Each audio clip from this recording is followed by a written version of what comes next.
আর আমারে ওরা ফাঁসির কন্ডেম সেলের ভেতরে 24 ঘন্টা তালা লাগিয়ে আবার সিসি ক্যামেরা দিয়ে রাখে, যেন আমার সাথে কেউ যেন কথা না বলে। মাওলানা মামুনুল হক আর আমারে এত কষ্ট দিয়েছে, রিমান্ডে তো দিয়েছে মাটির নিচে নিয়ে জেলখানার ভেতরে। আর অধিকাংশ পড়তো আমাদের মালায়ন হিন্দু, দেবদাস, সুব্রত বালা, দেবদুলাল, আশিক কুমার, এ নামগুলো মুখস্থ হয়ে গেছে। 3 বছর এরাই ছিল আমার সামনে। মুসলমান দিত না, মনে করতো মুসলমান দিলে যদি ওর উপর একটু দয়া দেখায়। খাবার দাবারের যে অবস্থা, মনে হতো কে যেন খাবারটা মাখিয়ে এরপরে দিয়েছে।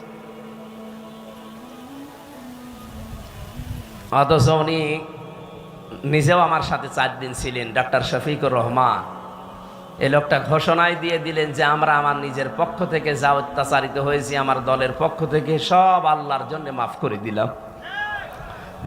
তো কেবল 15.5 বছরের জঞ্জাল দূর করায় 15.5 দিনে সম্ভব? সময় দেওয়া লাগবে না? তাই বলে আমরা বেশি সময় দিতে চাই না, যৌক্তিক একটা সময় দিতে চাই, সম্মানজনক সময়। তারা যেন এই লেবেল করে আমাদের হাতে দিয়ে ওনারা যেন বিদায় নেয়, নাকি? ইনশাল্লাহ তাই হচ্ছে এবং হবে বলে আমরা আশা করছি।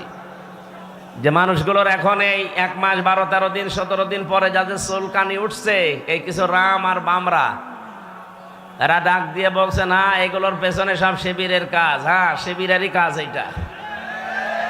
কারণ যুদ্ধ ক্ষেত্রে কৌশল অবলম্বন করা এটা নবীর সুন্নাত। এই কথা বলেন না কেন?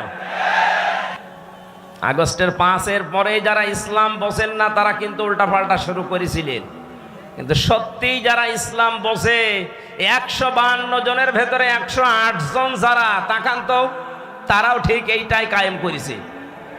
তারা দেখিয়েছে, কিন্তু একটাকে হয়তো মানে বাড়িতেও রাখা যায় না, জান্নাতে রাখা দরকার।